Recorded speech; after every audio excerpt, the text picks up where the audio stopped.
மாணவர்களே, மாணவ செல்வங்களே, இப்போது நடைபெறவுள்ள தமிழ் மன்ற திருவிழாவில் நீங்கள் அனைவரும் கலந்து கொள்வதற்காக நன்றி. மேலும் அமைதி காக்கவும், அமைதியாக இருந்தால்தான் நாம் அனைத்து நிகழ்ச்சிகளையும் சிறப்பாக பார்க்க முடியும். ஆகையால் தயவு கூர்ந்து அமைதியாக இருந்து இந்த தமிழ் மன்ற விழாவை சிறப்பித்து தருங்கள். சரிங்களா? நன்றி மாணவர்களே. ஆதியில் தோன்றிய தொன்மொழி, ஈடல்லா தொன்மை மொழி, முன் தோன்றிய மூத்த மொழி, காலத்தை வென்ற மொழி, செங்கோல் என்ற மொழி நம் தமிழ் மொழி என்ற வீர முழக்கத்துடன் எங்கள் தொகுப்புரையை ஆரம்பிக்கிறோம். எந்த செயலையும் தொடங்கும் முன் இறைவனை வணங்குவது தமிழின் பழக்கம். ஆகையால் இறைவனை துதித்து அவரது அருளை வேண்டியே நாம் இந்த நிகழ்ச்சியை தொடங்க இருக்கிறோம்.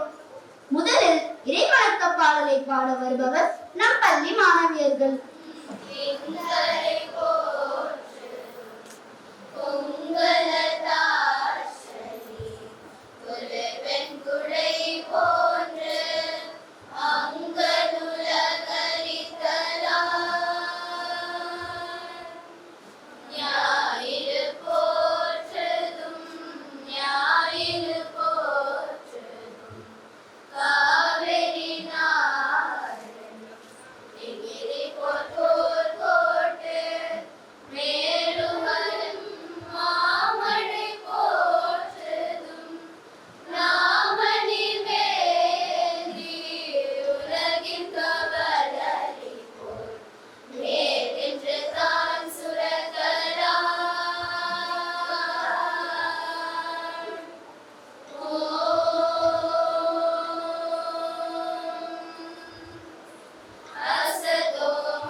இறைவனை புகழ்ந்து இனிய பாடலால் அர்ப்பணிப்பை செலுத்திய அனைவருக்கும் இதயம் கனிந்த நன்றிகள்.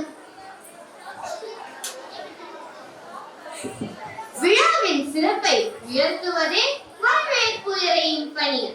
இன்றைய நிகழ்ச்சியின் துவக்கமாக வரவேற்புரை வழங்குவதற்காக 7ஆம் வகுப்பு மாணவி அக்ஷிதா தோழியை மேடைக்கு அழைக்கிறேன்.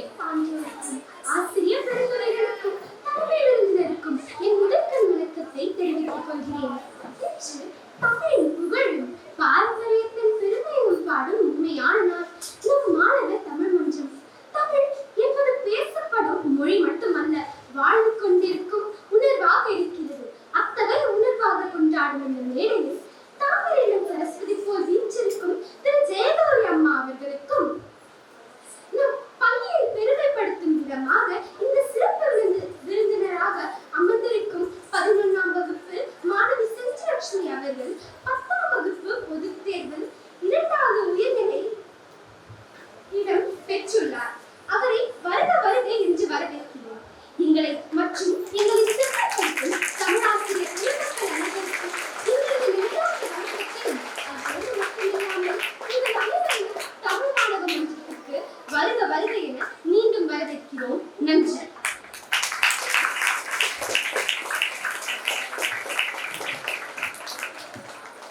அன்புடன் கூறிய வரவேற்புக்கு பெரும் நன்றி. உங்கள் இனிமையான சொற்கள் மகிழ்ச்சியையும் உற்சாகத்தையும் அளிக்கின்றன. அன்பு ஒளி காட்டும் வழி ஆனந்தம், அருள் ஒளி காட்டும் வழி ஞானம், ஆற்றல் ஒளி காட்டும் வழி வெற்றி, ஆத்தும் ஒளி காட்டும் வழி இறைவன். இப்போது நம் அறிவு ஒளியை திறக்க நம் சிறப்பு விருந்தினரையும் நம் முதல்வர் ஐயா, தலைமை ஆசிரியர் மற்றும் தமிழ் கலை துணைவர் ஆசிரியர்களையும் விலக்கேற்ற வருமாறு அன்புடன் அழைக்கிறோம்.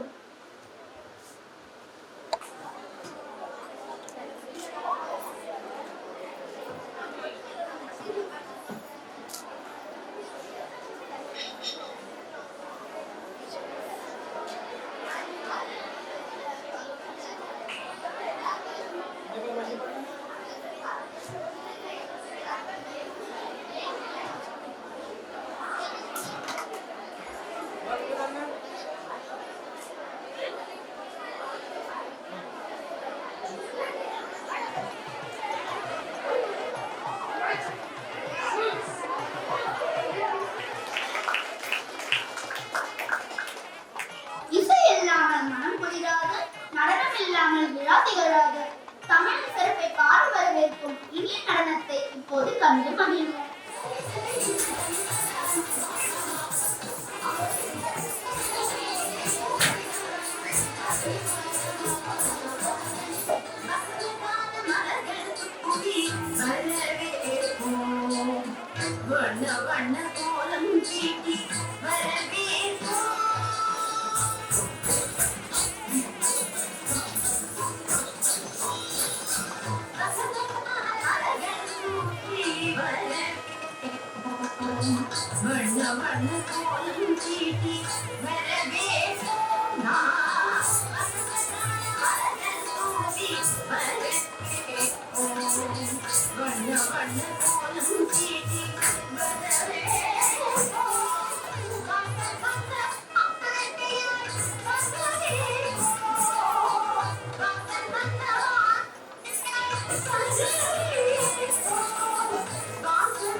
லைட் போடுங்க பின்னாடி தெரியாது.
அது இந்த நிகழ்வை இன்னும் சிறப்பாக்கியது.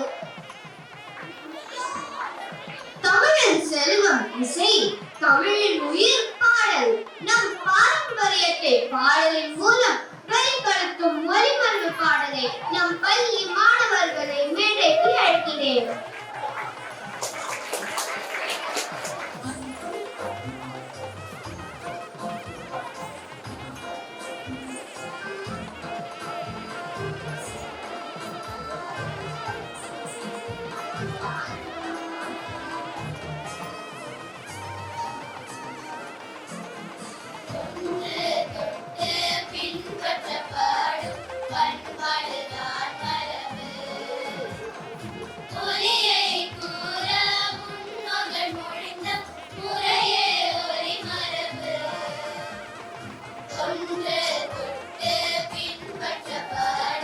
பண்பாடுதான் மரபு.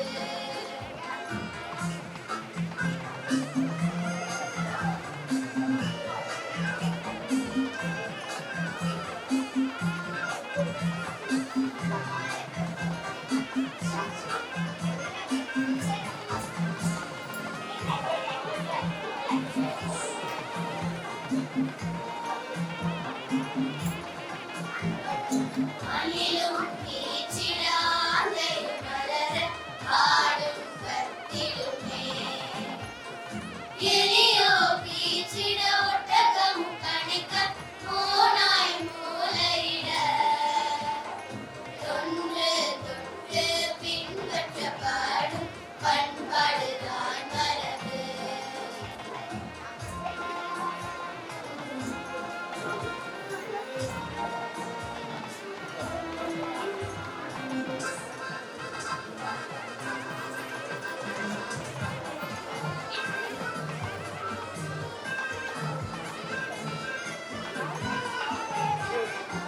ஆகம் கரைய குயிலும் கூவ கோழியும் கரைக்குமே. குருவியோ கீச்சிட குரங்கும் மரப கூகை புணருமே. தொன்று தொட்டு பின்பற்றப்படும் பண்பாடுதான் மரபு.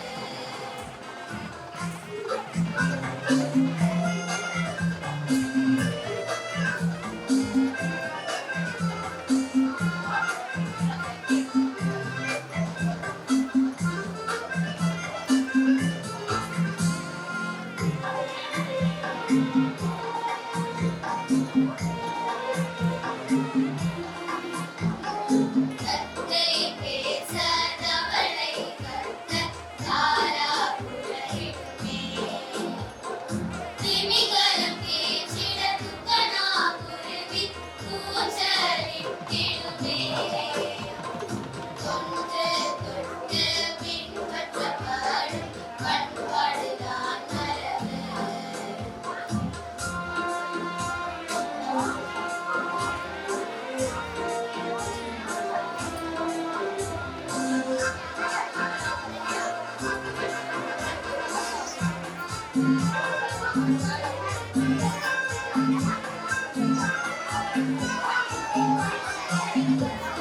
கத்திட பாம்பும் சீர உறவும் உறவுமே.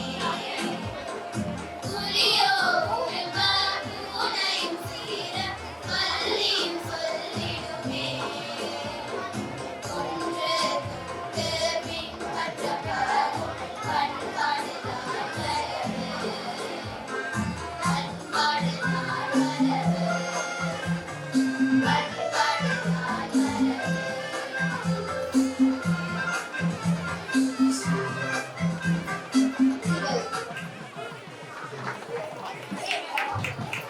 நம் நாட்டின் பழமையான கலைகளில் ஒன்று வில்லுப்பாட்டு. கதை சொல்லும் கலையை பாடலுடன் கலந்து மக்களை கவர்ந்திருக்கும் வல்லமை கொண்டது. இன்று தமிழ் மன்ற விழாவில் தமிழ் வளர்த்த கதை என்ற தலைப்பில் நமது பள்ளி மாணவ மாணவியர்கள் வில்லிசைத்து பாட வருகிறார்கள். அவர்கள் இனிய குரலும் இசைவில்லும் ஓசையும் நம்மை கிராமிய உலகிற்கு அழைத்துச் செல்லட்டும். வில்லிசை குழுவினரை வில்லிசைக்க மேடைக்கு அன்போடு அழைக்கிறேன்.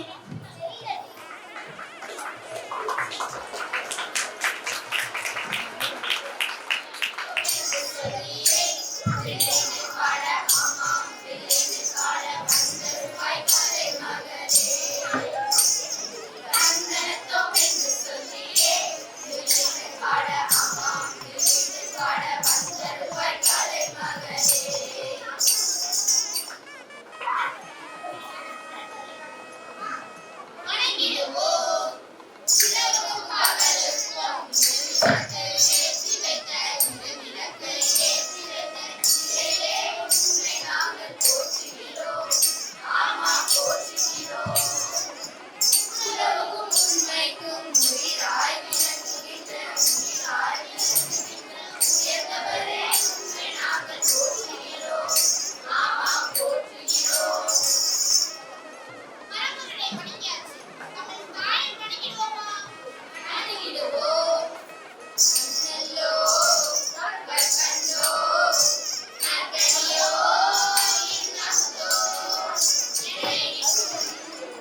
இன்னைக்கு எதை பத்தி ரகசியம் பார்க்கணும்?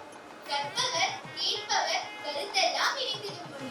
தேனோ பாலோ கற்கண்டோ தெவிட்டாத தென்னமுதோ இன்பத்தமிழ் நம் தாய்மொழி. அதிலிருந்து வந்த பெருங்கதை தான் வில்லுசேரி நாம பாட போறோம்.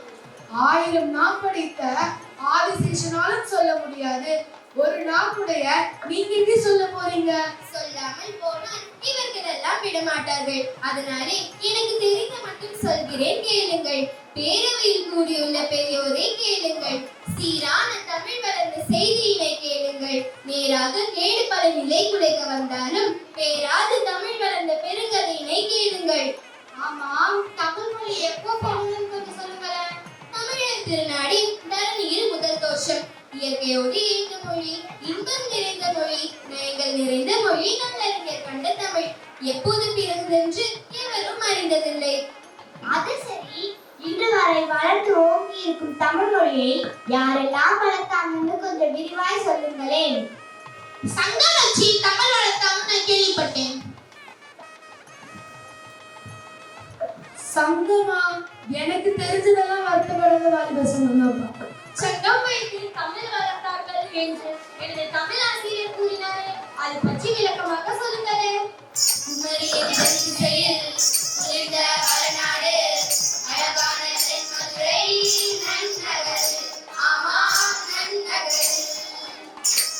தமிழ் சங்கம் திறம்பெறவே அமைத்துத்தான் அன்னை தமிழ் மொழியை கருத்தாய் வளர்த்திட்டான், கருத்தாய் வளர்த்திட்டான், கருத்தாய் வளர்த்திட்டான். சங்கத்தில் என்னென்ன செய்வார்கள்? பன்னூர் புலவரத்தில் பழந்தமிழை ஆராய்ச்சி செய்தனர். பின்னர் கபாடபுரம் என்னும் பெரியதொரு நகரம் மண்ணு தமிழ் சங்கம் மீண்டும் அமைந்திட்டான். மதியுக்க நிறை புலவர் பல நூல்களை படைத்திட்டனர். இரு சங்க நூல்களையும் பெருங்கடல் விழுங்கியது. அச்சச்சோ, கடல் விழுங்கி விட்டதா? அப்புறம் எப்படி தமிழ் வளர்ந்தார்கள் என்று சொல்லுங்களேன். நானும் அவர்களும் கேட்க ஆவலாக இருக்கிறோம். அரிய பல நூல்கள் அழிந்ததற்கு கணக்கே இல்லை. தொல்காப்பியம் ஒன்றே நின்று துலங்கியது. ஒழுங்காப்பு புகழுடைய இலக்கணத்தை விழுங்காதுதான் விட்ட. பாண்டிய மன்னனுக்கு கோபம் வரலையா? கோபம் வந்தது பாண்டிய மன்னனுக்கு அல்ல. அப்போ யாருக்கு? தமிழ் முனி அகத்தியனுக்கு. தமிழ் முனி அகத்தியன் தாங்க முடியா கோபம் கொண்டு இமை பொழுதும் போயாது இறங்கி புலம்பி எழுக்கடலே, இதை விடாமல் கத்தி எழுதிடுவாய், மடலை எழுவின் மட்டும் மண்டையில் அடித்தழுவாய் என்று சபித்திட்டான்.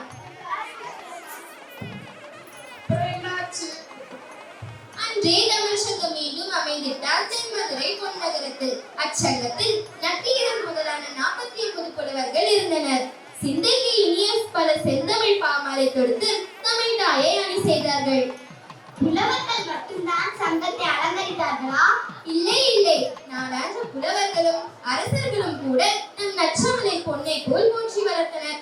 அது மட்டுமா, பாரி முதலாம் பல கொடை மன்னர்கள் சீரிய புலவரை போற்றினர். புலவர்கள் எப்படியெல்லாம் ஆதரித்தார்கள் என்று சொல்லுங்களேன். பட்டினப்பாளையை பாடிய புலவருக்கு கரிகால் வளவன் 16,100,000 பொன் பரிசும், பட்டுப்பாட்டை பாடிய பரணருக்கு சேரன் சுங்கித்துவன் அளித்த பரிசும், அதியமான் அவ்வைக்கு அளித்த அரிய நெல்லிக்கனியும், அப்பப்பா இப்படி சொல்லிக் கொண்டே போகலாம்.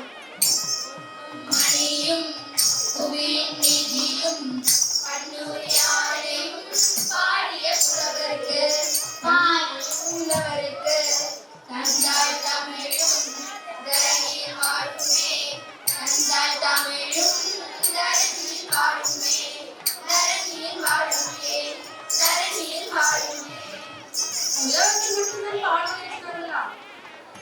இல்லை இல்லை, அந்த நாளில் அரசர்களும் அரசியர்களும் கூட பெரும் புலமை பெற்று விளங்கினர். அது மட்டுமா, அரண்மனை காவல் வேண்டும் வெண்ணி குயர்த்தியும் புறமல் இடைவெளியும் கவிதை பாடினர். அப்படியா? ஆமா, இப்படியாக அரசர்களால் தமிழ் வளர்ந்தது. 8 தொகை, 10 பாட்டு, 11 கீழ்கணக்கு நூல்கள் எல்லாம் தோன்றினர். உலகம் ஏற்கும் ஒரு நூல், காலமும் தேசமும் கடந்த நூல், வையம் வாழ வள்ளுவன் தந்த நூல், பாலேனை இங்கும் பார் முப்பால் பற்றி கொஞ்சம் சொல்லுங்களேன்.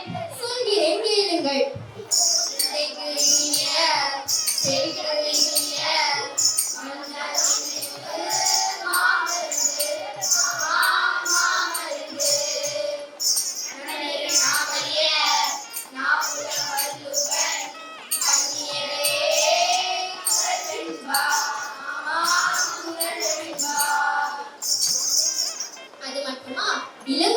அணிந்த முழங்குழி சிலம்பு, சாத்தனார் அணிந்த மணிமேகலை, திருத்தக்கர் சூட்டிய சிந்தாமணியும் குண்டலகேசியும் வரையாப்பத்தியும் கொண்டனை பூண்டால் தண்டமணி அன்னை பெரும் பட்டியலில் இடம்பெறும். புலவர்கள் எல்லாம் இதே கணிந்து சொன்ன செஞ்சொற்களில் எண்ணிலடங்கா.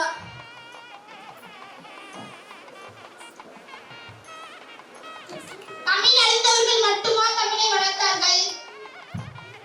இல்லை இல்லை, அயல் நாட்டிலிருந்து வந்த அறிஞர்கள் நயமுது வீரமாமுனிவர், கால்டுவெல், ஜியு போப் போன்றவரெல்லாம் தமிழுக்கு பெருந்தொண்டு செய்தனர். அயல் நாட்டவர் மட்டுமா வளர்த்தார்கள்? இங்கே இந்த தமிழ் மன்ற விழாவில் கலந்து நன்கறிந்து தமிழ் சுவை தேனை பருகிடும் நீங்களும் தமிழை பாங்குற வளர்த்தீர். ஓங்கி நம் தமிழும் வளர்ந்தது.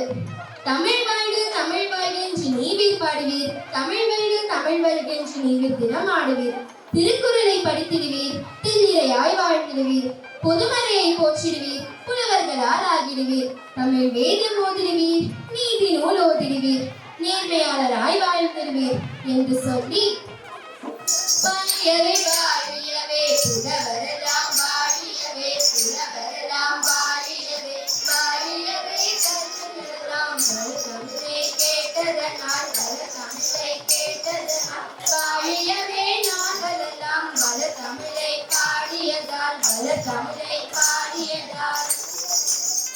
வணக்கம் சொல்லி ஆரம்பிச்சோம், நன்றி சொல்லி முடிக்க வேண்டாமா? சொல்லிடுவோம். நன்றி நன்றி நன்றி நன்றி.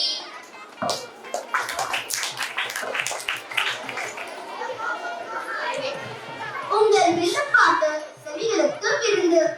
இவ்வளவு அர்ப்பணிப்புடன் அரங்கேற்றிய இந்த வில்லுப்பாட்டு குழுவுக்கும் எங்கள் மனமார்ந்த நன்றி.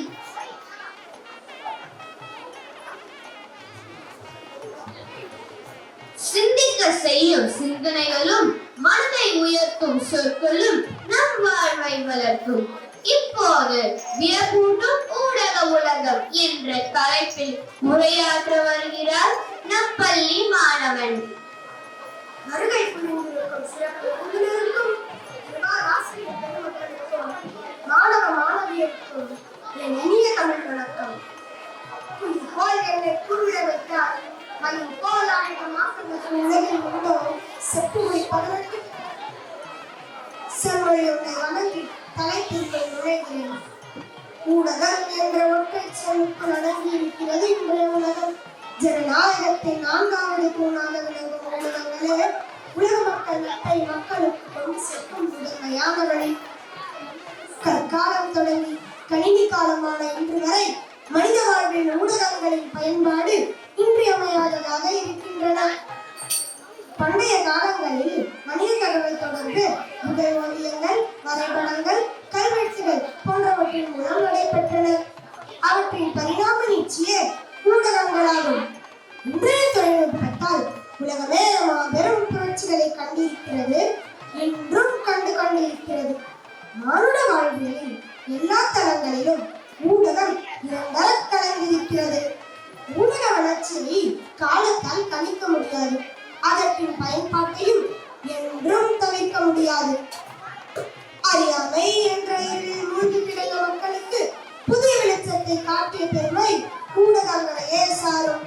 அச்சு இயந்திரங்கள், பத்திரிகைகள், நாளிதழ்கள், வானொலி, கணினி, தொலைக்காட்சி, செயற்கை நுண்ணறிவு என்று இன்று ஊடகம் உச்சத்தை தொட்டிருக்கிறது. இவை சமூகம், பண்பாடு, கலை, விவசாயம், அறிவியல், மருத்துவம், வணிகம், பொருளாதாரம் என்று மனித வாழ்வில் இணைந்திருக்கும் எல்லா தளங்களில் அறிவையும் தெளிவையும் நாளுக்கு நாள் சுமந்து வருகின்றன. அத்தகைய ஊடகங்கள் எவ்வாறு செயல்பட வேண்டும் என்று 3 நோக்கங்களை வரையறுத்துள்ளார் அண்ணல் காந்தியடிகள். வணிக கலாச்சாரத்தில் மூச்சு திணறும் இன்றைய சமூகத்தில் பிரச்சனைகள் தீர்க்க முடியாத வண்ணம் நாளுக்கு நாள் பெருகிக் கொண்டே வருகின்றன. அவை பற்றிய சரியான புரிதலையும் தீர்வை நோக்கிய வழிகாட்டுதலையும் தெளிவுபடுத்தும் செய்திகளையும் ஊடகங்களால் மட்டுமே வழங்க முடியும் என்கிறார்கள் ஊடகவியலாளர்கள். தீபத்தை வைத்து குடிசைகளையும் எரிக்கலாம், திருக்குறளும் படிக்கலாம் என்பது ஊடகங்களுக்கு முற்றிலும் பொருந்தும்.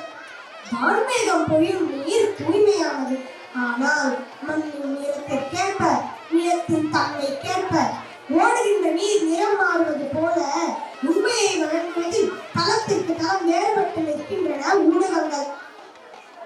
இன்றைய காலகட்டங்களில் ஊடக சுதந்திரம் கேள்விக்குள்ளாகப்பட்டிருக்கிறது. குரவலைகள் நெறிக்கப்படுகின்றன, பொய்களும் போலிகளும் இங்கே கட்டமைக்கப்பட்டு உலா வருகின்றன. கருத்து சுதந்திரம் மறுக்கப்பட்டு வெட்டப்படும் ஆடுகளை இழுத்துச் செல்வது போல அமைதியாக ஊமையாக இருக்க நிர்பந்திக்கப்படுகிறோம்.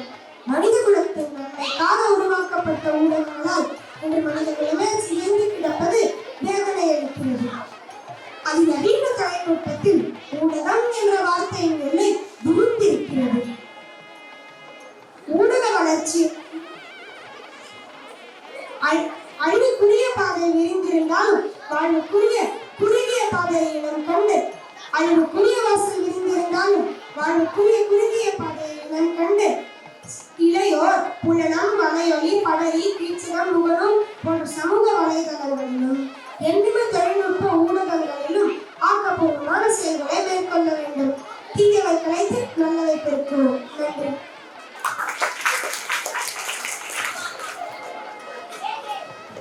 பயனுள்ள முறையிலும் அர்த்தமுள்ளதாகவும் இருந்தது உரை.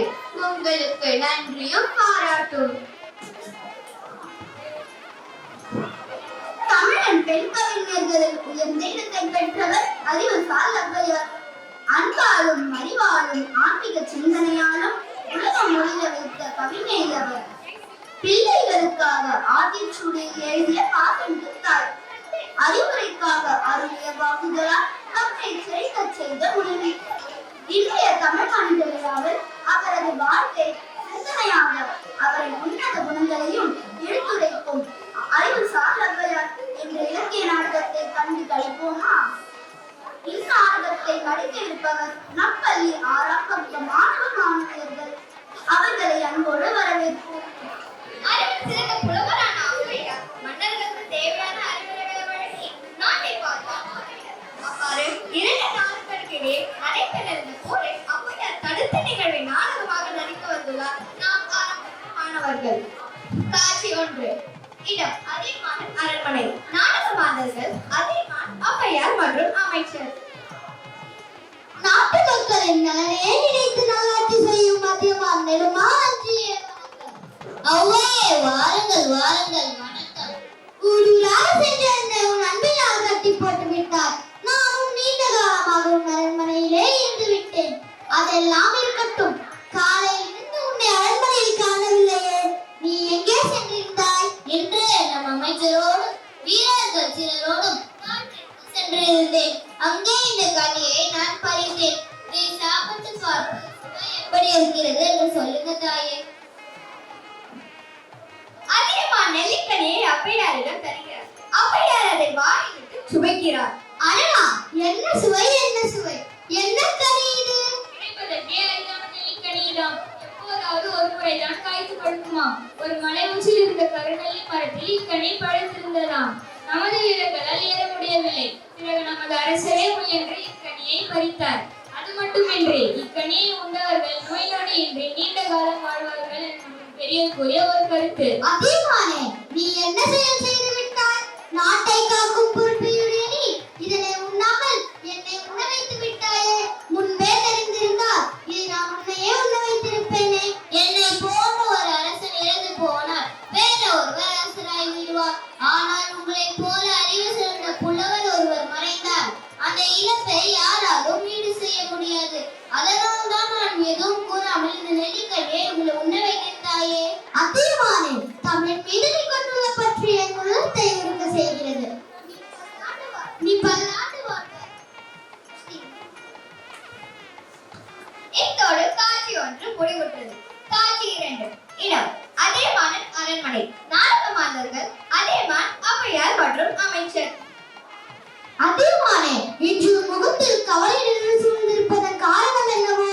இன்று காலை நாம் ஒற்றர்கள் கொண்டு வந்த ஒரு செய்தி என் உள்ளத்தில் சிறு கலக்கத்தை ஏற்பட்டுள்ளது. மன்னன் தொண்டைமான் நம் மீது பகமை கொண்டவர் தாங்கள் அறிந்ததுதானே. அவன் நம் மீது படையெடுத்து வர ஏற்பாடு செய்து விட்டானாம். நம் தலைக்கு மேல் போர் மேகங்கள் சூழ்ந்துள்ளன. அதியமான் நெடுமாறஞ்சியே, உன் பெயரில் தான் அஞ்சி என்னும் சொல்லிருக்கிறதே என்று நீ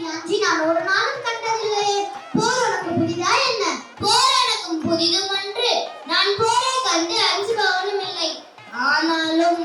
ஆனாலும் ஏன் இந்த கலக்கம்? ஈரத்திலும் வீரத்திலும் உனக்கு இணை சொல்ல யாருண்டு?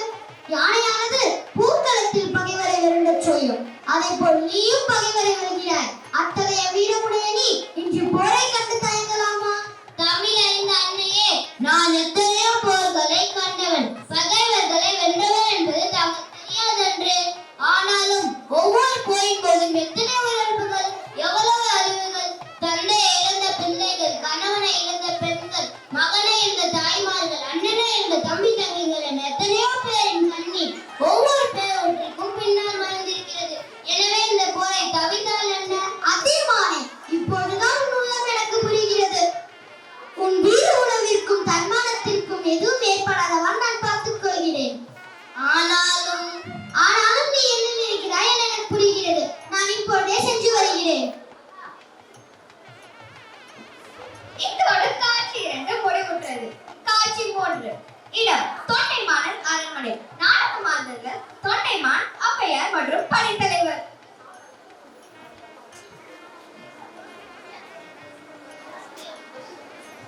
அரசே வாழ்க. சற்று முன்புதான் நமது ஒற்றையிடமிருந்து செய்தி வந்துள்ளது. அதியமான் சமாதானம் வேண்டி உழவர் ஒருவரை தூது அனுப்பியுள்ளாராம். என்ன? அதியமான் தூது அனுப்பியுள்ளாராம்? ஆமா அரசே, அதியமானின் தூதுவராக ஔவையார் நமது அரண்மனைக்கு வந்து கொண்டிருக்கிறாராம். வரட்டும். அஞ்சிலிருந்து தூது வரும் ஔவை நம் போர்க்குருவிகளை கண்டு அஞ்சு ஓடப் போகிறார் பாரு. அதோ ஔவையாரே வந்து விட்டார். அருந்தமிழ் புலவரான ஔவையே, வருக. என் பகைவரின் நாட்டிலிருந்து வந்தாலும் தாங்கள் தமிழ் புலவர் அல்லவா? தாங்கள் வருகை எனக்கு மகிழ்ச்சி அளிக்கிறது. தொண்டைமானே, நீயும் தமிழ் மீது அன்புடையவன் என்பதை அறியும் போது நானும் மகிழ்ச்சி அடைகிறேன். அந்த மகிழ்ச்சியோடு எனது படைக்கலம் கோட்டையை பார்ப்பதெல்லாம் வாருங்களே. போர்க்கருவிகளை பார்த்து நான் என்ன செய்ய போகிறேன்? எத்தனை பெரிய அரசரோடு உங்கள் அதியமான் வாழப் போகிறார் என்பதை நீங்கள் அறிய வேண்டாமா? அதையும் தான் பார்ப்போம் வா. இத்தோடு காட்சி 3 முடிவுற்றது. காட்சி 4. இடம் படைக்கல கோட்டை. நாடக மாந்தர்கள் தொண்டைமான், ஔவையார் மற்றும் அமைச்சர் மற்றும் படைத்தலைவர். என் படைக்கலைகளை பாருங்கள் ஔவையாரே. இவ்வளவு பெரிய படைக்கல கோட்டிலே இதற்கு முன் நீங்கள் பார்த்திருக்க மாட்டீர்கள். ஆமா, வில், அம்பு, வேல், ஈட்டி, வாள் என எத்தனை கருவிகள், எத்தனை வகைகள் மற்றும் எத்தனை எண்ணிக்கை! பார்க்கும் போதே வியப்பாக இருக்கிறது அல்லவா? ஆமா, அதன் அளவு மட்டுமின்றி அதை புதுசாக பூசப்பட்ட மாடல்களையும் மயில் தொகைகளையும் அணிவிக்கப்பட்டிருக்கின்றன. அது என் கண்களை கவர்கிறது. உங்கள் அதியமானின் படைக்கலைகளை பற்றி சொல்லுங்களேன். அதை ஏன் கேட்கிறாய்? அவை இவ்வளவு அழகாக இல்லை.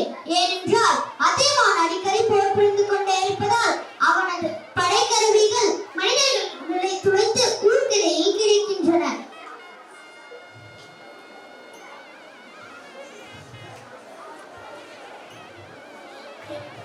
உங்கள் சொற்கள் என்னை குழப்பிவிட்டன. என்ன குழப்பம்? என் படைக்கருவிகளின் அளவையும் அழகையும் பாராட்டி கூறினீர்கள். அதை கேட்டு என் உள்ள மகிழ்ச்சி அடைந்தது. ஆனால் அடுத்ததாக நீங்கள் கூறிய செய்தித்தான் என்னை சிந்திக்க வைத்து விட்டது. என்னிடம் கருவிகள் தாம் மிகுதியாக உள்ளன. ஆனால் இதுவரை நான் போர்க்களத்தையே கண்டதில்லை. ஆனால் அதியமான் பல போர்களை நடத்தி வெற்றி கண்டவன். அவனோடு போயிடுவது எத்தனை அழிவை தரும் என்பதை நான் புரிந்து கொண்டேன். அடடா, அருமை. நான் சொல்வதன் உட்பொருளை தெளிவாக புரிந்து கொண்டாய் தொண்டைமானே. ஆம், என் கண்களை திறந்த தாயே, போரை கைவிட்டு விடலாம் என்று அதியமானிடம் கூறிவிடுங்கள். மிகவும் மகிழ்ச்சி தொண்டைமானே, நான் உடனடியாக கூறிவிடுகிறேன். போர் இல்லாமல் இந்த உலகத்திலே கட்டும். நான் சென்று வருகிறேன். ஔவையார் விடை பெற்று செல்கிறார். இவ்வாறே ஔவையார் தொண்டைமானுக்கும் அதியமானுக்கும் இடையே நடைபெற இருந்த போரை தடுத்து நிறுத்தினார். நன்றி. நாடகம் இலக்கியத்திற்கு ஒரு உயிர் கொடுத்தது. இந்த அருமையான நாடகத்தை வழங்கிய இந்த நாடகத்திற்கு எங்களின் வாழ்த்துகளும் பாராட்டும். வாதங்களால் விளக்கம் பெருகும், சிந்தனையால் சிந்தனை வளரும். இப்போது தமிழர்களின் பண்பாடு வளர்கிறதே தொடர்கிறதே என்ற தலைப்பில் நடைபெறும் பட்டிமன்றத்தை கண்டு கண்டு மகிழ்வோம். பட்டிமன்றத்தை வழிநடத்த வருகிறார்கள் நம் அன்பிற்குரிய மாணவ மாணவியர்கள். எண்ணிய முடிதல் வேண்டும், நல்லதே எண்ணல் வேண்டும், தென்னிய நெஞ்சம் வேண்டும், தெளிந்த நல்லறிவு வேண்டும் என்ற மகாகவியின் வரிகளை வணங்கி என் உரையை தொடங்குகிறேன். இன்றைய பட்டிமன்ற தலைப்பு தமிழர்களின் பண்பாடு வளர்கிறது தளர்கிறது. மனித இனம் எப்படி வாழ வேண்டும் என்பதனை விட எப்படி வாழக்கூடாது என்று வாழ்வதை கற்றுக் கொடுத்து தமிழரின் பண்பாடு. மண்ணில் தான் செடிகளும் கொடிகளும் துளிர்படும். அதுபோல இந்த சமூகம் பண்பட வேண்டும் என்றால் நல்ல பண்பாடு இருக்க வேண்டும்.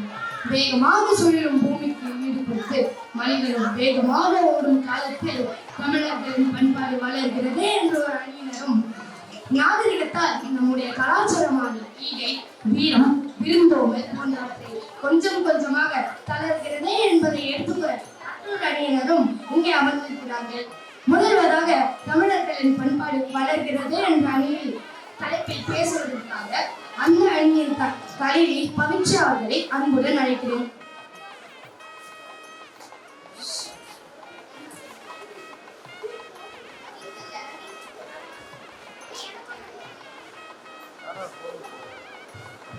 இங்குள்ள அனைவருக்கும் உண்மையை மட்டுமே பேச வேண்டும் என்று முடிவெடுத்து வந்துள்ள எங்களது தோழர்களுக்கும் பொய்களை எல்லாம் உண்மை போலவே சித்தரித்து உங்களிடம் நாடகமாட வந்திருக்கும் எங்கள் எதிரணி தோழர்களுக்கும் நேர்மையின் சிகரமாக விளங்கிக் கொண்டிருக்கும் நடுவர் அவர்களுக்கும் என் மனமார்ந்த வணக்கங்களை கூறி உரையை தொடங்குகிறேன். தமிழ் இலக்கியம் பறை சாற்றிய தமிழர் பண்பாடு வளர்கிறது என்பதை பற்றி பேச வந்துள்ளேன். உலகிற்கு கலை, அறிவியல், பண்பாடு, விளையாட்டு ஆகிய அனைத்தையும் கற்றுக் கொடுத்தவன் தமிழன். உலகிற்கு அறிவை கடனாக வழங்கியவன் தமிழன். உலகில் வாழ்கின்ற பிற இன மக்கள் தன் தாய்மொழியில் பேசிக் கொண்டிருக்கிறார்கள். ஆனால் தமிழன் ஒருவன் மட்டும்தான் அந்த அனைத்து மொழியின் தாய்மொழியில் பேசிக் கொண்டிருக்கிறான். பிற இன மக்கள் தன் தாய்மொழியில் பெயரை வைத்துக் கொள்கிறார்கள். ஆனால் தமிழன் ஒருவன் மட்டும்தான் அந்த மொழியே பெயராக வைத்துக் கொள்கிறார். தமிழ் குடும்பங்கள் தமிழர் பண்பாட்டை இன்றும் பின்பற்றிக் கொண்டுதான் இருக்கிறார்கள். பொங்கலுங்கிற ஒரு விழாவை நாம எவ்வளவு மனசோட மனசா வச்சு கொண்டாடுறோம். பண்பாடு தானே. பல 100 வருஷத்துக்கு முன்னாடி உருவாகிய நம் தமிழர் பாரம்பரிய விளையாட்டு சிலம்பம். அத இன்னைக்கு பள்ளியில் அங்கீகரிக்கப்பட்ட ஒரு விளையாட்டாகவே பள்ளி கல்வித்துறை மாற்றிருக்கு. இதுலயே நிறைய விளையாட்டுகளே நம் தமிழர் பண்பாட்டின் வளர்ச்சி. அடுத்தது விருந்தோம்பல். முதலில் விருந்தோம்பலின் அடிப்படை என்ன? அன்புடன் வரவேற்பது, முகமலர உணவளிப்பது மற்றும் உள்ளன்போடு வழி அனுப்புவது ஆகும். வீட்டிற்கு வரும் உறவினர்களை மட்டுமல்ல, முகம் தெரியாத யாராக இருந்தாலும் அவர்களை அன்போடு உபசரித்து முகம் மலர உணவளித்து உள்ளன்போடு வழி அனுப்பும் வாழ்வியலை தருகிறது தமிழர் பண்பாடு. ஜூம், கூகுள் மீட் போன்ற தளங்களில் விரிவான ஆன்லைன் விருதுகள் நடைபெறுகின்றன. பிறந்த நாளன்று வீடியோ அழைப்புகள் மூலம் அன்பும் மரியாதையும் செலுத்தப்படுகின்றன. இது விருந்தோம்பலின் ஒரு புதிய வடிவமாகும். ஊடகங்களில் கூட விருந்தினரை தங்க வைத்து உணவளித்து வழிகாட்டுவது தொடர்கிறது. வந்தாரை வாழ வைக்கும் நம் தமிழர் பண்பாடு மாறாமல் வளர்ந்து கொண்டேதான் வருகிறது. 3 தடவை தொழில நஷ்டம் வந்தாலும் தொழில இருந்து மூடுறவன் வியாபாரி. ஆனா 30 தடவை தொழில நஷ்டம் வந்தாலும் அடுத்த நாளே சேத்துல கால் வைக்கிறான் பாருங்க, அவன் தான் விவசாயி. இந்த விவசாய பண்பாடு நம் தமிழ் மண்ணில் இருக்கும் வரை நம் தமிழர் பண்பாடு என்றும் வளர்ந்து கொண்டேதான் இருக்கும். ஆகவே நடுவர்களே, நம் தமிழர் பண்பாடு வளர்கிறது வளர்கிறது வளர்ந்து கொண்டேதான் இருக்கிறது என்று கூறி வாய்ப்பளித்தமைக்கு நன்றி கூறி விடைபெறுகின்றேன். நன்றி. சண்முகா அவர்கள்.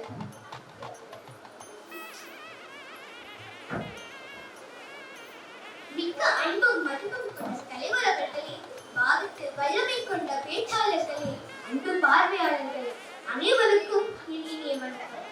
இன்றைய பட்டிமன்ற தலைப்பில், அதாவது தமிழர் பண்பாட்டில் மிக இன்றியமையாத ஒன்று விருந்தோம்பல். தமிழர் பண்பாட்டிற்கே அடையாளமாக விளங்கக்கூடிய விருந்தோம்பல் தளர்கிறது என்பதை என்னுடைய கருத்து. விருந்தோம்பல் என்றால் வீட்டுக்கு வந்த விருந்தினரை சாப்பிட்டு போங்க என்று வற்புறுத்தி சோறு சூடைக்கு போட்டு வைக்கோல் பரப்பி வாழையிலே உபசரிப்பது வழக்கம். ஆனால் இன்று கதவை தட்டினாலே முதலில்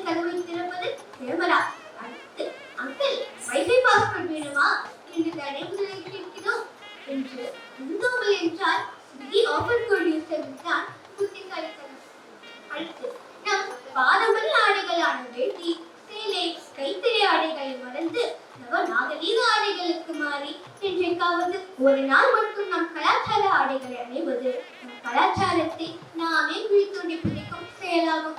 நான் பருகும் பானங்களை கூட விட்டு வைக்கவில்லை. உடம்புக்கு ஆரோக்கியம் தரும் நுங்கை தவிர்த்துவிட்டு கேண்டில் அடைக்கப்பட்டிருக்கும் பானங்களை தான் பருகுகிறோம். நான் இயற்கை குடிநீரை கூட கேண்டில் அடைத்து வைக்கும் வாங்கி குடிக்கும் சூழல் உருவாகிவிட்டது. நான் முன்னோர்களின் கைவினை பொருட்களை கூட பாதுகாப்பதில்லை. வீட்டை சுத்தப்படுத்தி சுண்ணாம்பு அடிக்கும் போது பழைய பொருட்கள் என்று புத்தகங்களையும் ஒரே சுவடிகளையும் எதிரிலும் கீழிலும் இட்டு எரிப்பது வெறும் பழைய பொருட்கள் அல்ல, அது நாம் முன்னோர்களின் அடையாளங்களாகும்.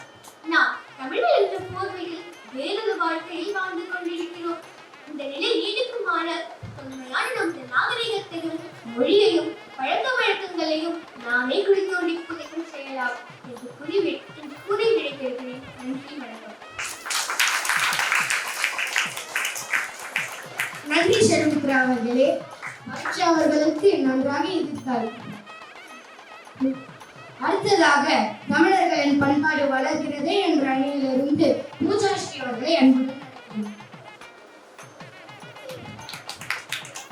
அகத்தியன் தொட்டிலாட்டி தொல்காப்பிய தாலாட்டி மூவேந்தன் பாராட்டி ஈராயிர வருடம் வாழ்ந்து வரும் என் தாய்மொழியாம் செம்மொழியாம் தமிழ் மொழியில் இருக்கும் நடுவர் அவர்களுக்கும் இப்பட்டிமன்றத்தில் பங்கேற்கும் போட்டியாளர் அவர்களுக்கும் நாங்கள் பேசுவதை கைத்தட்டி உற்சாகப்படுத்தும் அனைத்து நல்லுள்ளங்களுக்கும் என் இனிய காலை வணக்கம். இன்று நான் பேச போகிறது பண்பாடில் வீரம் இன்றும் வளர்ந்து கொண்டுதான் இருக்கிறது. பழங்காலத்தில் போர் வீரர்கள் அவர்களின் வீரத்தை போர்க்களத்தில் வெளிப்படுத்தினர். ஆனால் இந்திய சமூகம் போர் செய்வதை மட்டும் வீரத்தின் அடையாளமாக குறிப்பதில்லை. பழங்காலத்தில் போர்க்கலைகளாக இருந்த சிலம்பம், களரி ஆகியவை இந்த விளையாட்டு கலையாக மாறி வீரத்தின் அடையாளமாகவும் மாறியுள்ளது. அதை பலரும் கற்றுக்கொண்டு அவர்களின் உடலும் மன வலிமையை வளர்த்துக் கொள்கிறார்கள். ஏன் ஒரு பெண் தன் கனவுகளை துரத்தி சமூக தடைகளை நகர்த்தி முன்னேறுவது வீரம்தானே. இந்தியாவுக்கும் பாகிஸ்தானுக்கும் போர் நடந்தது. அதில் பல ராணுவ வீரர்கள் அவர்களின் உயிரை பணைய வைத்து நம் நாட்டை காப்பாற்றினாரே.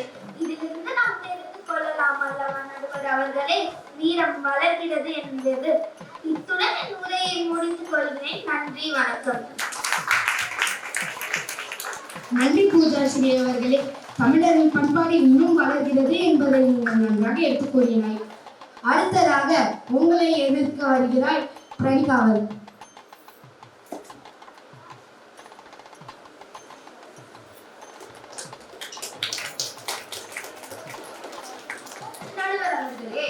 இன்றைய பட்டிமன்றத்தில் தமிழர்களின் பண்பாடு அரங்கேறம் தளர்கிறது என்ற தலைப்பின் கீழ் என்னுடைய வாதங்களை முன்வைக்க வந்துள்ளேன். என்னுடைய பார்வையிலிருந்து இத்தலைப்பின் முக்கியத்துவம் என்ன, அதற்கான காரணங்கள் என்ன என்பதை உங்களிடம் தெளிவாக எடுத்துரைக்க விளைகிறேன். வீரம் என்ற பண்பு பண்டைய தமிழர்களால் பெரிதும் போற்றப்பட்டது. தமிழர்களின் எல்லையெல்லாம் வீரம் உள்ள நற்பண்புகள் அரசர்கள் காலத்திலும் வெள்ளையர்களுக்கு எதிராக எழுதப்பட்ட குரலிலும் தீயாய் தென்பட்டது. இதற்கான ஆதாரமே தமிழர்களின் வீரவாரியான ஜல்லிக்கட்டு. அரணோடு இணங்கிய வல்லமையை பெற்றிலும் பாராட்டும் பாரதமே என்கிறது புறநானூறு. இதிலிருந்து வீரம் மிக்க சிறந்து விளங்கிய ஆண்மகனையே பெண்கள் வணங்க விரும்பினர் என்று தெளிவாக தெரிகிறது. இப்படி தமிழின் தெரிவுமிக்க நூல்களான அகநானூறு, சிலப்பதிகாரம், குறுந்தொகை இவை அனைத்தும் தமிழர்களின் வீர மகனைகள் அழகாக வெளிப்படுத்துகின்றனர். ஆனால் தற்போதைய காலமும் வெளிநாட்டு விளையாட்டுகளை கற்றுக்கொண்டு நம் தமிழக வீர பண்பு அடையாளம் உள்ளிட்டவை அழிந்து வருவதை நம்மால் காண முடிகிறது. தமிழர்களின் வீர பண்பாடு தளர்த்து கொண்டேதான் இருக்கிறது நடுவர்களே. எங்கே போனது சிலம்பம், எங்கே போனது தமிழக பண்பு? வெளிநாட்டினரின் நாகரிகம் போற்றப்படும் காரணத்தினாலேயே தமிழக பண்பு என்றால் என்னவென்று புத்தகத்தில் பாடமாக அமையும் காலம் வந்துவிட்டது. இதற்கு காரணம் தமிழர்களின் பண்பாடு தளர்கிறது என்றுதானே அர்த்தம். இறுதியில் நம் பண்டை தமிழர்கள் போல் வீரம் மற்றும் தைரியம் இருந்தால் தடைகள் யாவும் துலகும் என சொல்லி என் வாதங்களை பொறுமையாக கேட்ட அனைவருக்கும் நன்றி சொல்லி விடைபெறுகிறேன். நன்றி, வணக்கம். நன்றி பிரணிகா அவர்களே. பூஜாஸ்ரீ அவர்களுக்கு நன்றாக எழுந்து பேச்சு பேசினீர்கள். அடுத்ததாக தமிழர்கள் தமிழர்களின் பண்பாடு வளர்கிறதே என்ற தலைப்பில் பேசுவதற்காக யாழினி அவர்களை அன்புடன் அழைக்கிறேன்.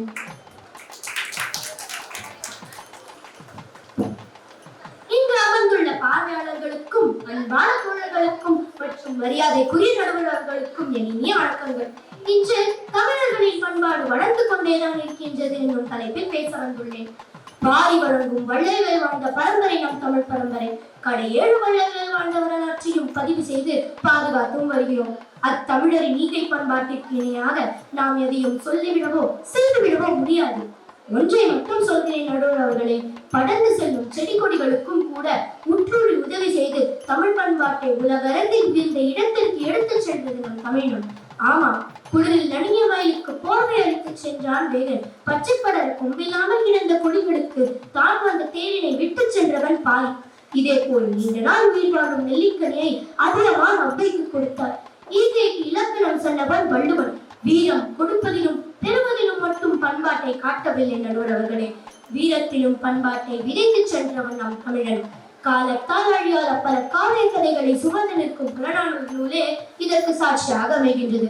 இன்று GoFundMe என்னும் செயலி பண உதவி செய்வதற்காக பலரால் பயன்படுத்தப்படுகின்றது. திரைத்துறையினர், தொழிலதிபர்கள் மற்றும் ஏராளமான மக்கள் இன்றும் கொடுத்து வழங்கும் பண்பாட்டை இதயத்தில் விதைத்து வைத்திருக்கின்றனர். நாம் எதை விதைக்கிறோமோ அதுவே நமக்கு முளைக்க பலன் கொடுக்கின்றது. நல்லது நினைத்தால் நல்லதே நடக்கும், கெட்டது நினைத்தால் கெட்டதே நடக்கும் என்பதே வாழ்வின் யதார்த்தம். ஆக நமக்கு நடக்கும் நல்லவற்றிற்கும் கெட்டவற்றிற்கும் பிறரை குறை கூறாதீர்கள், அது உங்களிடமிருந்துதான் முளைக்கப்படுகின்றது என தமிழ் பண்பாடுதான் நமக்கு கற்றுக் கொடுத்தது. தீதும் நன்றும் பிறர் தர வாரா, தமிழர்களின் பண்பாடு இன்றும் வளர்ந்து கொண்டேதான் இருக்கின்றது என்று ஆணித்தனமாக கூறி என் பதிவை முடித்துக் கொண்டு வாய்ப்பளித்தமைக்கு நன்றி பாராட்டி விடைபெறுகிறேன். நன்றி, வணக்கம். நன்றி யாழினி அவர்களே. அடுத்ததாக உங்களுடன் எதிராளி ஏஞ்சல் மர்சி அவர்கள் வருகிறார்.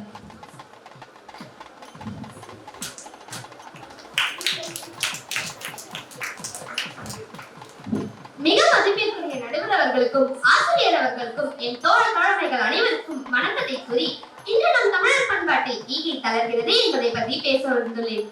மாநிலங்களும் நாடுகளும் உயர்ந்து வளர்வது எதனால் தெரியுமா? அவர்களின் தொழில்நுட்ப முன்னேற்றத்தால் மட்டுமல்ல, அவர்களின் இருதயத்தில் ஊறி இருக்கும் ஈகையின் பண்பால். ஆனால் இன்று அந்த இருதய கனி நம்மை விட்டு உலர்ந்து கொண்டே இருக்கிறது. எனக்கு மட்டும் போதும் என்கின்ற நன்று உனக்காக நான் தியாகம் செய்கிறேன் என்ற இனிய வாசனையை நம்மிடமிருந்து பறித்துக் கொண்டிருக்கிறது. ஏனெனில் இன்று நம் சமூகத்தில் ஈகை கூட வெளியாக்கப்படுகிறது.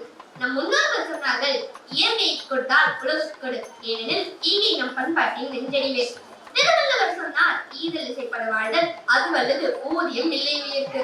அதாவது ஈகை இல்லா வாழ்க்கை ஓசை இல்லா வீணை போல. ஆனால் இன்று செல்ஃபி எடுத்தால் வரும் ஈகை, கேமரா வழிகாணல் நடக்கும் இறக்க பணி, ரிட்டர்ன் ஃபேவர் கிடைக்குமா என்று எதிர்பார்க்கும் உதவி, இதுதான் நம் மாடர்ன் சேரிட்டி. இன்று ஈகைய நம்ம ஷோ பிசினஸ் ஆகவும் இன்ஸ்டாகிராம் கண்டென்ட்டாகவும் ஆக்கிவிட்டோம். எங்கே போச்சு அந்த மனம்? ஈகை என்பது நம் பண்பாட்டின் சிகரம், அதை நாமே தள்ளிவிடுகிறோம். நான் இங்க சொல்ல வருவது, ஈகை என்பது டொனேஷன் பாக்ஸில் ரூபாய் போட்டுவிட்டு செல்ஃபி எடுத்து காட்டுவதோ அல்லது ஈகை என்பது ஷேர் மார்க்கெட்டில் பணத்தை முதலீடு செய்வதோ கிடையாது. ஈகை என்பது நம் பகிர்வின் பரம புனிதம். இன்று நம் தமிழர் பண்பாடு தளர்கிறது, ஏனெனில் இன்று ஈகை கூட விலை பேசுகிறது. ஈகை இல்லாமல் ஒரு தமிழனையும் உருவாக்க முடியாது. இது நம் அடையாளம். ஆனால் இன்று அந்த இறை துடிப்பு தண்ணியே மறந்து கொண்டிருக்கிறது. வரலாறு சொல்கிறது, நம்முடைய ஈகை ராஜபாட்டியில் நடந்ததாம். இதன் மகாபலிபுரம் கல்வெட்டில் பதிவு. பல்லவ மன்னன் நரசிம்மவர்மன் தான் சென்று கொண்டிருக்கும் வழியில் ஒரு பசியால் தரித்த பிச்சைக்காரனை பார்க்கிறார். மன்னரின் உடலில் நகை மட்டுமே இருந்ததால் தன்னிடம் இருந்த ஒரு நகையை கழற்றி அந்த பசியால் தரித்த பிச்சைக்காரனிடம் கொடுக்கிறார். இது ஒரு மன்னரின் பொற்கொடி அல்ல, இது தமிழரின் உயரம். வள்ளலார் பசிக்கு தானம் உயிருக்கு அருள்தானம் என்று வாழ்ந்தார். காமராஜர் தன் அரசியல் வாழ்நாளின் முடிவில் தனக்கே ஒரு வீடு இல்லாமல் இருந்தவர். பாரதியார் ஈசனிடம் கேட்பேன், பிச்சைக்காரனுக்கு பிச்சை கேட்பேன் என்று பாடினார். இவர்கள் அனைவரும் ஈகையை செய்து காட்டினார்கள், கூறியல்ல. இன்று ஈகை விலையுடன் வரும் பொருளாகிவிட்டது. அப்போதெல்லாம் நாம் அன்னதானத்தை அறமாக கருதினோம். ஆனால் இன்று அது ஸ்பான்சர்ஷிப் ப்ரமோஷன் ஆகிவிட்டது. அதனால் இன்று நம் தமிழ் பண்பாட்டில் ஈகை தளர்கிறது என்று சொல்லி என் உரையை முடிக்கிறேன். வாய்ப்பளித்தமைக்கு நன்றி கூறி விடைபெறுகிறேன். நன்றி, வணக்கம். நன்றி ஏஞ்சல் மர்சி அவர்களே. இதுவரை இரு அணியினரும் கூறியதை பார்த்தால் தமிழரின் பண்பாடு சற்று குறைந்து வருகிறது என்ற எண்ணம் தோன்றினாலும் அது அழிந்து விடாதே. அது நம் இனத்தின் அடையாளம், அது நம் வாழ்க்கை. சமூக ஊடகங்கள், கல்வி நிறுவனங்கள், தமிழ் சங்கங்கள் மற்றும் இன்று நம் பள்ளியில் மிகவும் சிறப்பாக நடைபெற்றுக் கொண்டிருக்கும் இத்தமிழ் மன்ற விழாவின் மூலமாகவும் தமிழரின் பண்பாடு பல தலைமுறைகளுக்கு கற்கப்படும் என்பதில் எல்லளவும் சந்தேகம் இல்லை. எனவே தமிழரின் பண்பாடு வளர்கிறதே என தீர்ப்பினை வழங்கி நல்ல வாய்ப்புக்கு நன்றி கூறி விடைபெறுகிறேன். நன்றி, வணக்கம். மிக அருமையாக இருந்தது.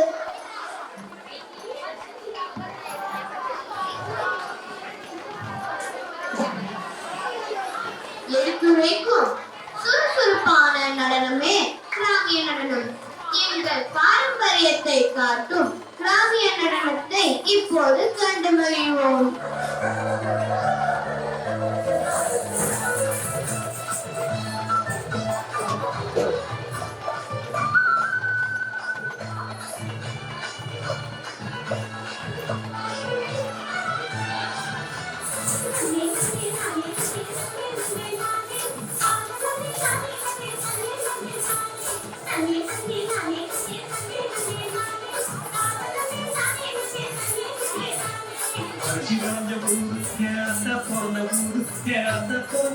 இப்போ சுத்த சுடுகாடு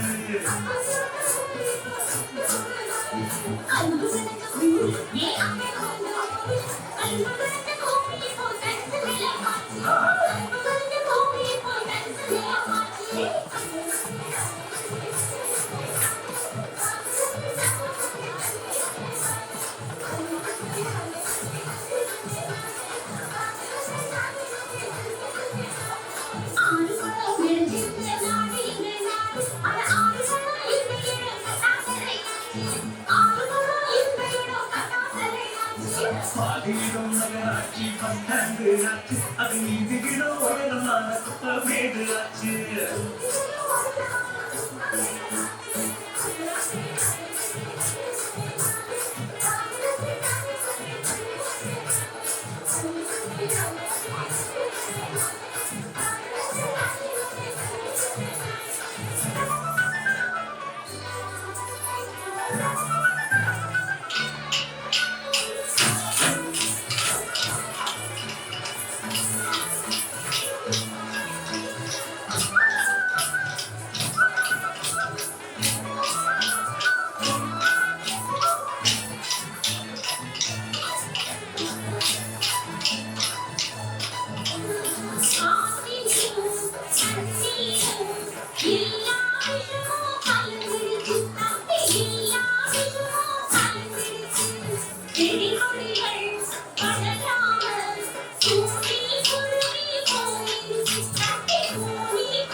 காடுகளை அழைச்சு மரங்களையும் அதிகமாக உடைச்சு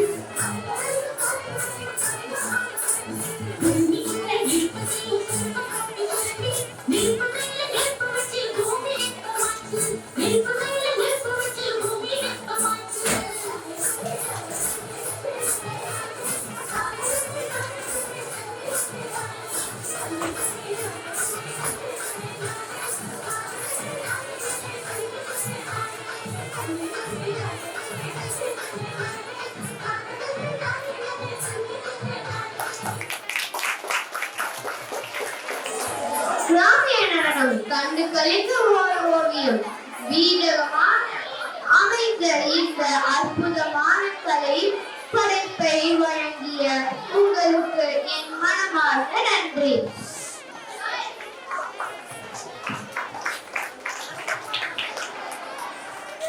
தமிழின் இனிமையை சொற்களில் சொன்னால் நமது கவிதை இதயம் உருகி பாயும் உணர்ச்சிகளை கொண்டது இக்கவிதை. இப்போது மனங்களை தொட்டு தேன் தமிழ் கவிதையை கூற நம் பள்ளி மாணவியை அன்போடு மேடைக்கு அழைக்கிறேன். இதுக்குரிய பள்ளி முதல்வர் அவர்களுக்கும் என் அன்பு ஆசிரியர் அவர்களுக்கும் என் தோழியர்களுக்கும் என் இனிய வணக்கங்களை தெரிவிக்கிறேன். இசை என்று மூத்த கவிதைத்தான். மழைகளை போல் தொடர்ந்து வானவை போல் ஜொலிக்கும் போல தொட்ட ஒவ்வொரு ஒளியும் இசை வந்து அழியாது அறிவின் மொழி கவிதான். வாருங்கள் தமிழை கற்போம் வளர்ப்போம் போற்றோம். உங்களை உயர்த்தும் தமிழ் அது நிச்சயமே அழியாது அறிவின் மொழி கவிதான். பாரதியார் பாட கம்பர் பாட தமிழுக்கு புகழ் பெற்றது. முடிவில்லா தமிழ் இயற்கையின் சுழற்சி போல இலை கிடைக்கிறது பசுமை பேசும் சொற்கள் போல மலர் வளர்கிறது மனமும் மௌனமும் கலந்த தமிழுக்கு தாய் ஆகுகிறது கருத்துக்கள் சிறி கருத்தரங்கம் போல பழம் பழுத்து தேனோடு மிசினடி போல இதை சென்று புதுமை வார்த்தைகளை நம் உள்ளத்தில் விதைக்கிறது. அந்த விதை மீண்டும் விலைக்கு வழிகாட்டும். புதிய பக்கம் புதிய பொற்காலம் தொடங்கும். இதுவே தமிழ் முடிவில்லா மொழியின் சுழற்சி. என்னை இந்த மேடையில் பங்கேற்க செய்த அவர்களுக்கு என் நன்றியை தெரிவித்து வணக்கம், நன்றி. உங்கள் கவிதை வார்த்தையினால் வடித்த ஓர் ஓவியம். இந்த அழகான தருணத்தை அளித்த உங்களுக்கு என் மனமார்ந்த பாராட்டுகள்.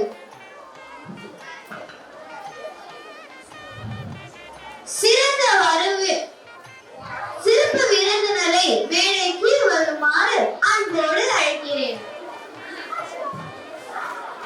நம் தமிழ் மொழியை கொண்டாடும் இவ்வேளையில் நமது சிறப்பு விருந்தினரை இவ்விழாவில் சிறப்புரையாற்ற அன்புடன் மேடைக்கு அழைக்கிறேன். பெயர் செஞ்சுலட்சுமி. இன்று சிறப்பு விருந்தினராக வந்திருப்பது எனக்கு பெரும் பாக்கியம். என்னை விருந்தினராக தேர்ச்சி செய்த தமிழ் ஆசிரியர்களுக்கு நான் நன்றி கூற விரும்புகிறேன். இன்று ஜெயகௌரி அம்மா அருகிலும் தமிழ் ஆசிரியர்கள் அருகிலும் அமர கிடைத்த வாய்ப்பு நான் மிக பெருமையாக நினைக்கிறேன். நான் என் 10ஆம் வகுப்பு பொதுத் தேர்வில் நல்ல மதிப்பெண் எடுத்ததால் தான் இன்று நான் விருந்தினராக அழைக்கப்பட்டுள்ளேன். இதுக்கான முதன்மையான காரணம் என்னுடைய தமிழ் ஆசிரியர்கள் மற்றும் என் பிரின்சிபல் ஐயாவும் தான். மேலும் அவர்கள் கொடுத்த ஊக்கத்தினாலும் பயிற்சியாலும் தான் நான் தமிழில் நல்ல மதிப்பெண் பெற்றேன். இன்று தமிழ் மன்றம் ரொம்ப நல்ல நடைபெற்றது. எல்லா மாணவர்களும் சூப்பரா பெர்ஃபார்மன்ஸ் பண்ணாங்க. இதான் முதல் முறை நான் தமிழ் மன்றம் பார்க்க வந்தது. குறிப்பாக நாடகத்துல அவ்வையாரா நடிச்சவங்களுக்கு உடம்பு சரியில்லைன்னு சொல்லியிருந்தாங்க. ஆனா அவங்க ரொம்ப போல்டா டைலாக்ஸ் நல்லா பண்ணியிருக்காங்க. வில்லு பாட்டு கூட ரொம்ப நல்லா இருந்தது. அது எனக்கு ஒரு புது அனுபவமா இருந்தது. நம்ம பள்ளி தமிழை கொண்டாடுவதை பார்த்தா எனக்கு ரொம்ப சந்தோஷமா இருக்கு. இவ்வாறு நம்ம தாய்மொழி ஆகிய தமிழை நம்ம போற்றி வளர்க்க வேண்டும். நன்றி. உங்கள் முறை எங்கள் அனைவருக்கும் பெரும் ஊக்கத்தை ஏற்படுத்தியுள்ளது. அதற்காக எங்களின் பணிவான நன்றிகளை தெரிவித்துக் கொள்கிறேன்.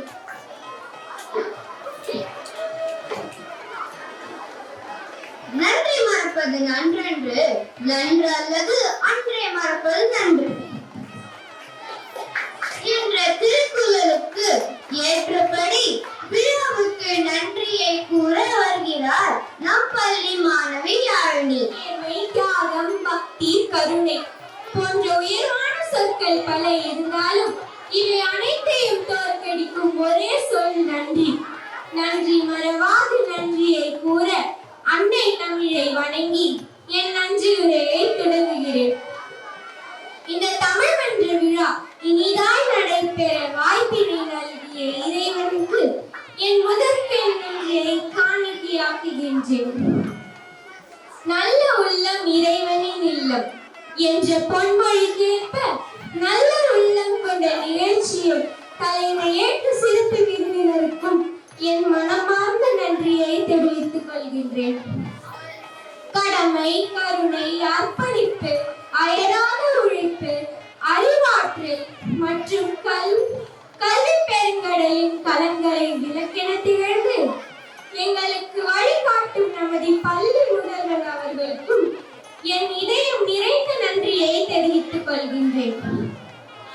எங்கள் தமிழ் ஆசிரியர் பெருமக்களையும் எங்களை அன்புடன் வழிநடத்தி தமிழின் பெருமையும் அதன் சிறப்புகளையும் வளர்த்த தமிழ் துறை தலைவர் திரு சங்கரையா அவர்களுக்கும் என் இதயம் நிறைந்த நன்றியை தெரிவித்துக் கொள்கின்றேன்.